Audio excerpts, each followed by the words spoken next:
আসসালামু আলাইকুম। সংবাদে আপনাদের সবাইকে স্বাগতম জানাচ্ছি আমি নুসরাত। শুরুতেই সংবাদ শিরোনাম। ইসিতে দুপক্ষের হাতাহাতি। রুমিন ফারহানার বিরুদ্ধে এনসিপি নেতার বিরুদ্ধে অভিযোগ দায়ের। ফজলুর রহমানকে বিএনপি নোটিশ, ২৪ ঘণ্টার মধ্যে জবাব দেওয়ার নির্দেশ। আবু সাঈদ হত্যা মামলার আসামি পুলিশ কর্মকর্তা আরিফুজ্জামান ভারতে গ্রেপ্তার। ঢাবিতে বিএনপি নেতা ফজলুর রহমানকে অবাঞ্ছিত ঘোষণা। ব্রাহ্মণবাড়িয়া ২ ও ৩ আসনের সীমানা পুনর্নির্ধারণের দাবি আপত্তির শুনানি চলাকালে নির্বাচন কমিশনে দুই পক্ষের হাতাহাতির ঘটনায় বিএনপির আন্তর্জাতিক বিষয়ক সম্পাদক ব্যারিস্টার রুমিন ফারহানার বিরুদ্ধে অভিযোগ করেছেন জাতীয় নাগরিক পার্টির সিনিয়র যুগ্ম মুখ্য সংগঠক আতাউল্লাহ। তিনি ব্রাহ্মণবাড়িয়া ৩ সংসদীয় আসনের সীমানা পুনর্নির্ধারণ বিষয়ক আপিলকারী। রবিবার ২৪ আগস্ট নির্বাচন কমিশন কার্যালয়ের সিনিয়র সচিব বরাবর দায়ের করা অভিযোগে আতাউল্লাহ বলেন, নির্বাচন কমিশন আমার নির্বাচনী এলাকা ব্রাহ্মণবাড়িয়া ৩ আসনের সীমানা পুনর্নির্ধারণ করার সিদ্ধান্ত গ্রহণ করে।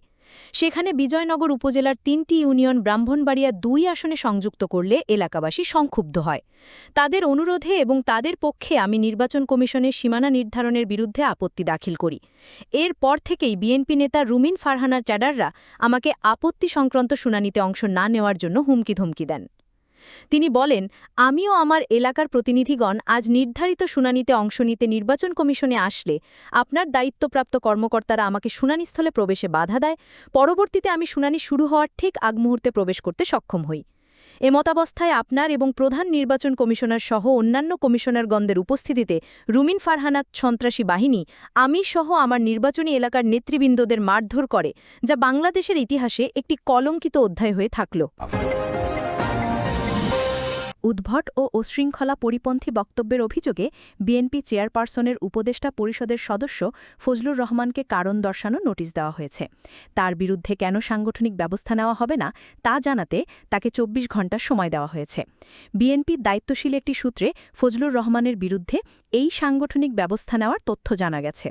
ফজলুর রহমান দীর্ঘদিন ধরে সামাজিক যোগাযোগ মাধ্যমে বিভিন্ন ধরনের বক্তব্য দিয়ে আলোচনায় আসেন।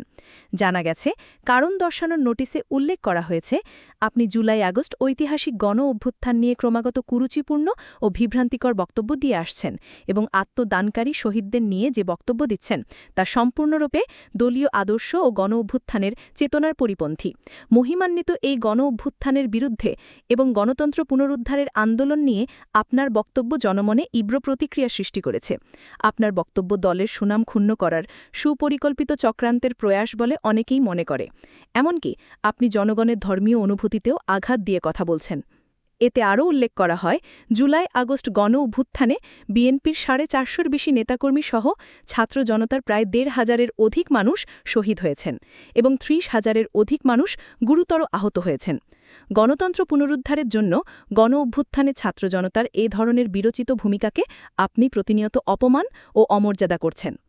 কারণ দর্শানো নোটিশে আরও বলা হয়, এ ধরনের উদ্ভট ও শৃঙ্খলা পরিপন্থী বক্তব্যের কারণে কেন আপনার বিরুদ্ধে সাংগঠনিক ব্যবস্থা গ্রহণ করা হবে না তার যথাযথ কারণ দর্শিয়ে আগামী ২৪ ঘণ্টার মধ্যে একটি লিখিত জবাব দলের নয়াপল্টন কেন্দ্রীয় কার্যালয়ে জমা দেওয়ার জন্য আপনাকে নির্দেশ প্রদান করা হলো। এ বিষয়ে ফজলুর রহমানের মন্তব্য জানতে চাইতে গেলে তিনি আজ সন্ধ্যা ৫:৩০টার দিকে প্রথম আলোকে বলেন, আমাকে নোটিশ দেওয়ার কথা শুনেছি, কিন্তু নোটিশটা হাতে পাইনি, তাই এই নিয়ে কোনো মন্তব্য করতে চাই না।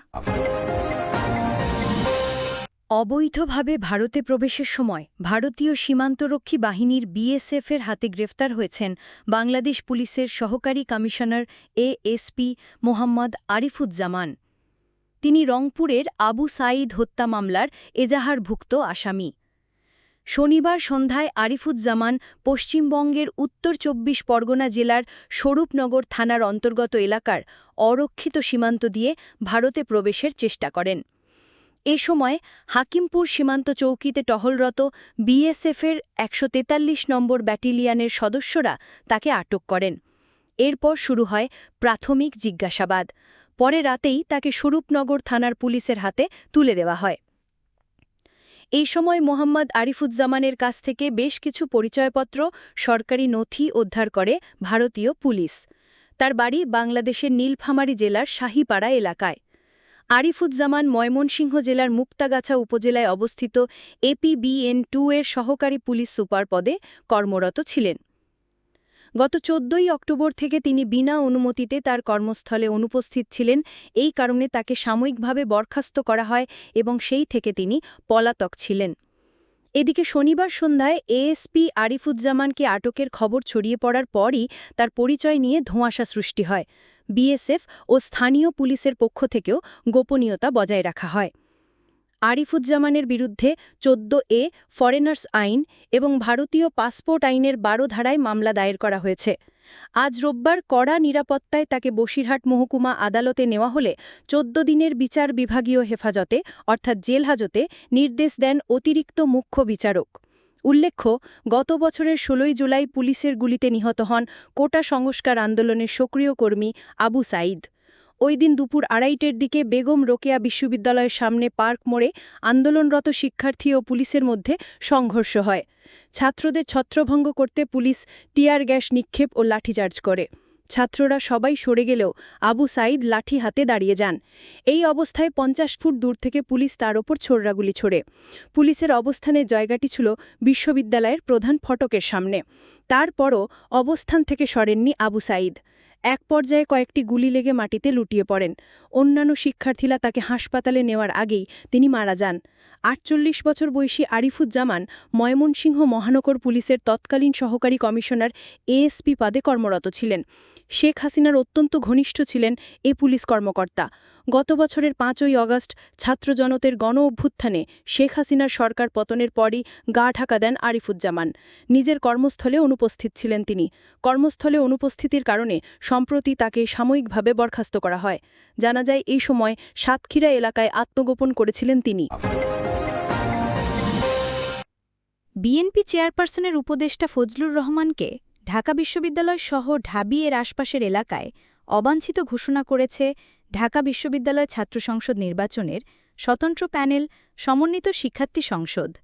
জুলাই শক্তিকে কালো শক্তি ও সংগঠকদের রাজাকানের বাচ্চা বলার প্রতিবাদে প্রয়োজনে তাকে প্রতিহত করার কথাও বলেন তারা।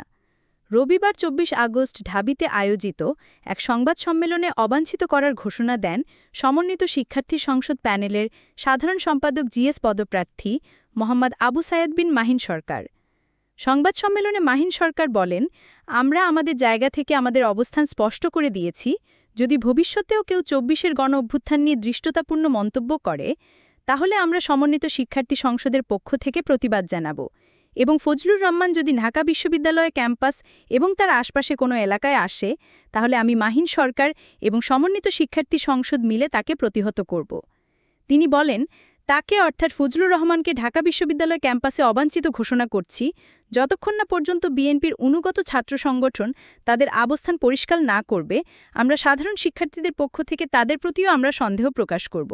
আমরা বলতে চাই, ডাকসু নির্বাচন শুধু নয়, সমন্বিত শিক্ষার্থী সংসদের মাধ্যমে জাতীয় রাজনৈতিক যে ইতিহাস সেটি সংরক্ষিত হবে সঠিকভাবে। এদিকে ফজলুর রহমানের বক্তব্যের প্রতিবাদে তার কুশপুতুল দহ ও গণজুতা নিক্ষেপ কর্মসূচি ঘোষণা করেছে বৈষম্য বিরোধী ছাত্র আন্দোলন। রবিবার 24 আগস্ট সন্ধ্যা 7:30টায় শাহবাগ জাদুঘরের সামনে এই কর্মসূচি পালন করবে সংগঠনটি।